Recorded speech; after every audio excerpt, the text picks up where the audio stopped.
Module 9, Creating New Service Options. As a mobility manager, you have gathered information on available transportation services in your region. Once you share that information with your mobility management network partner agencies and their staff who deliver services to individuals, you have come a long way toward matching people with the transportation services that could benefit them.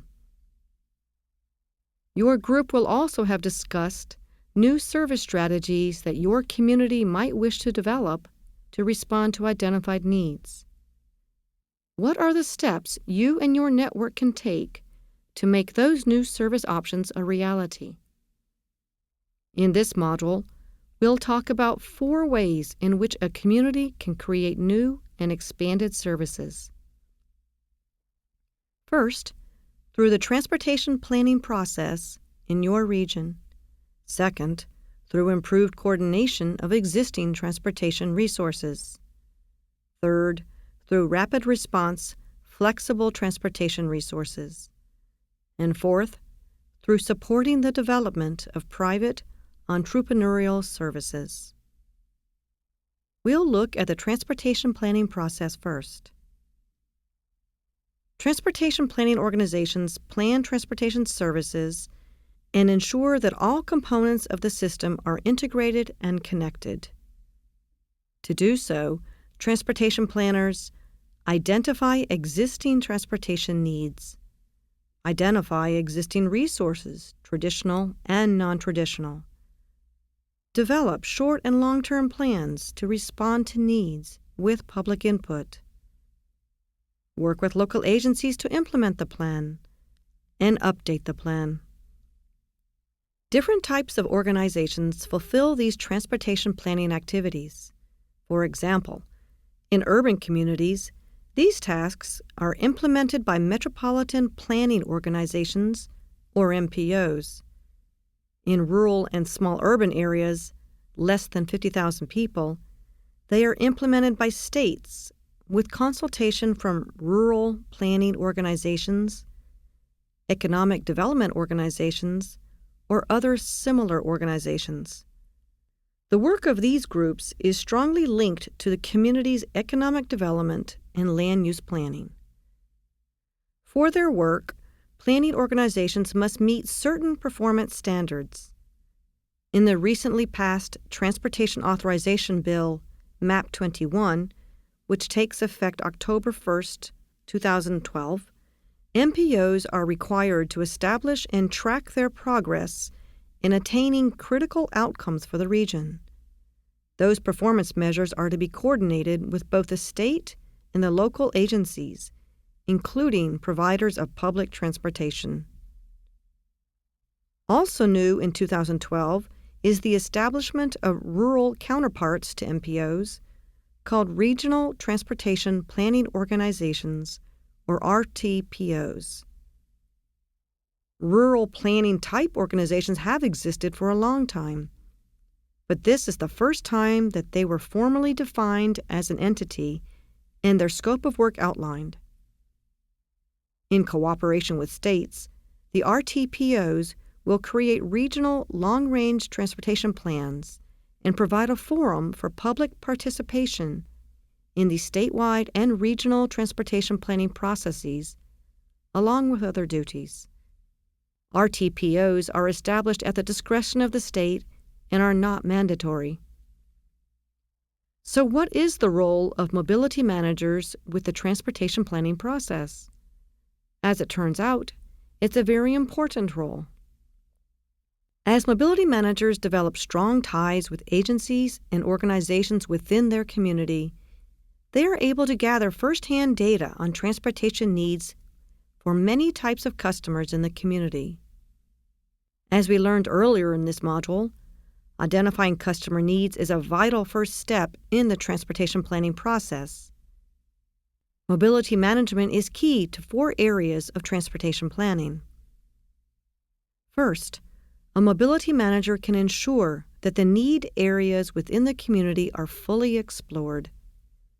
As mentioned in the module on understanding customer needs, Mobility managers can continually gather this information from their network partners, including human service and workforce development agencies and volunteer organizations, by using the Unmet Needs Form, their mobility management network meetings, and one-on-one discussions with individual and agency customers.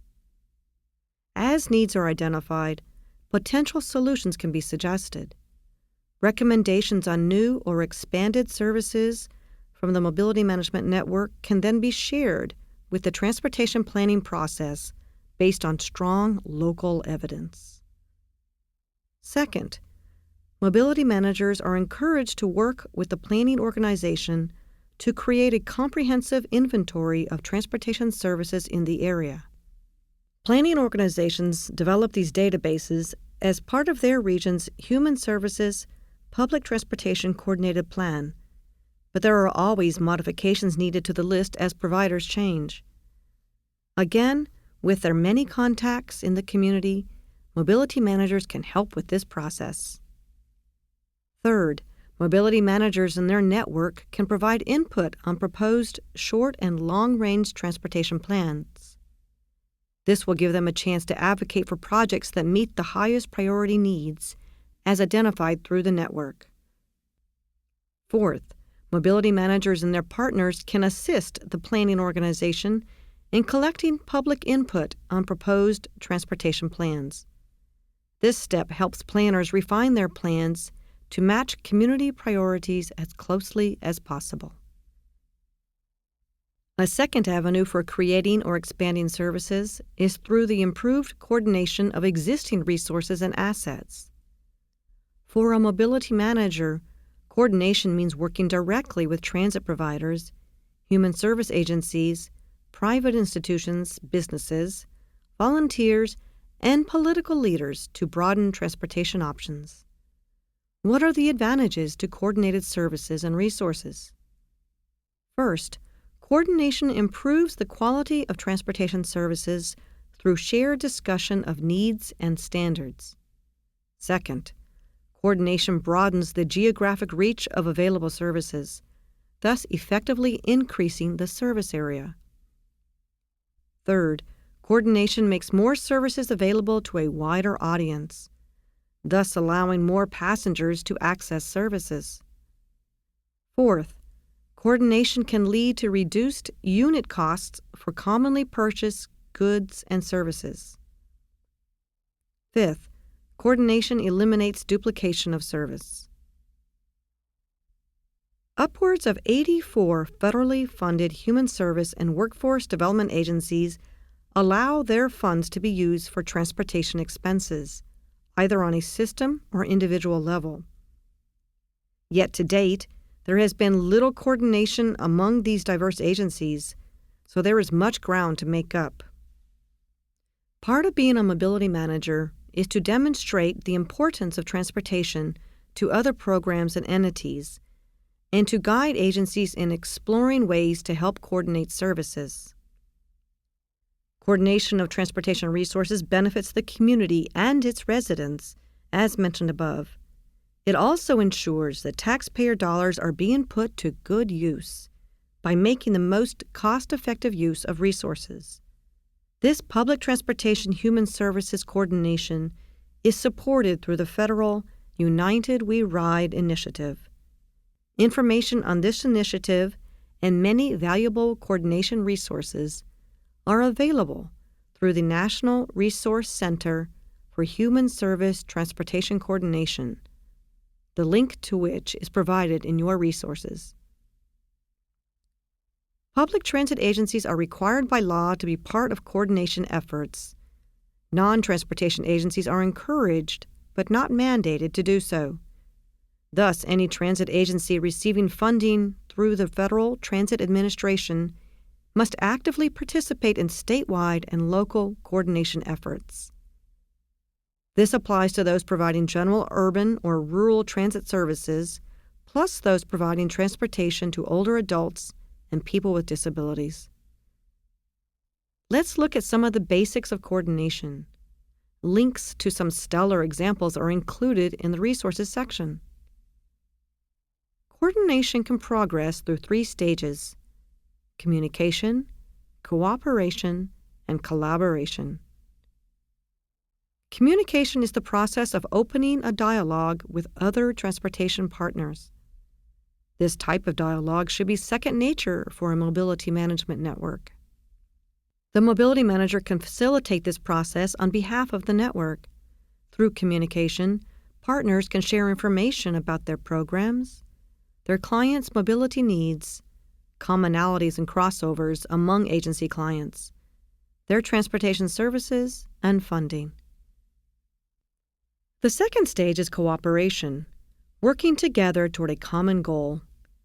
Besides participation in the transportation planning efforts mentioned earlier, cooperation can extend to conducting joint needs assessments, cooperation in operations, such as occasionally sharing riders and vehicles, cooperation in administration, such as collective purchasing, shared maintenance, and joint training, cooperation in management, such as joint grant applications and shared management oversight of services.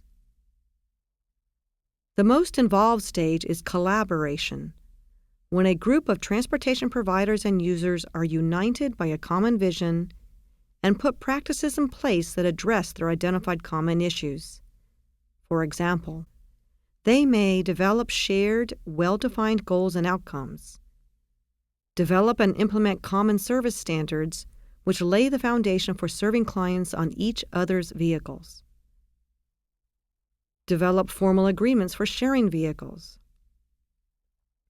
create a common application for transportation services eligibility, establish a compatible communications system for all providers, formulate a shared marketing and promotional program. Coordination of transportation resources makes plain good sense, especially in this time of restricted finances, and can benefit community members by giving them access to more transportation. Projects identified through the transportation planning and coordination processes are usually long-term, well-defined solutions to community needs. However, at times, circumstances require a rapid response transportation solution, such as when a commuter service is cut and riders suddenly have no way to get to work, or when an infrastructure project drastically alters the commute to a specific region, or if a medical center closes and patients have to find a way to travel to a site now located 50 miles away. In these types of situations, a mobility manager can explore creating new transportation options through some of the following activities: harness existing neighborhood, community, employee, or other groups to use their networks to facilitate carpooling. Use those same community networks to set up a localized person-to-person car-sharing project. Investigate van pooling options through a third-party provider, which can often begin a new van pool in a short time frame. Leverage existing volunteer networks to help, and consider how those who benefit from these services might also become a volunteer. Here's a model waiting to happen. Many employers allow their employees to use 8 hours of their work time each year to volunteer in a community project. A good use of some of those 8 hours could be to have employees participate in volunteer driver networks. Many communities have these networks set up already and are always happy to have additional volunteers. Just think, in a company with 120 employees, even using only 1 hour of each employee's volunteer time to help older adults, people with disabilities, or others who need a ride, that would be 120 hours of driving time. What a difference that would make in many people's lives. What other types of rapid response solutions can you think of? The final option, which is a longer-term option, is to support the enterprising spirit within the community for creating new private services. Both the rapid deployment and entrepreneurial services can be used to get people all the way to their destinations, but they can just as easily be used to deliver customers to a transit stop, from which they can continue their journey thereby bolstering existing transit services. They can also fill gaps not covered by transit, either in service area or service hours, and point the way to where future transit services are needed. Through any of these modes for creating services, a mobility manager is an important player in facilitating the way toward new or expanded services based on the identified needs in the community. They can also ensure that any new services remain coordinated with existing transportation services. Please view the many resources and links to expand your learning beyond this module. Thank you for your participation.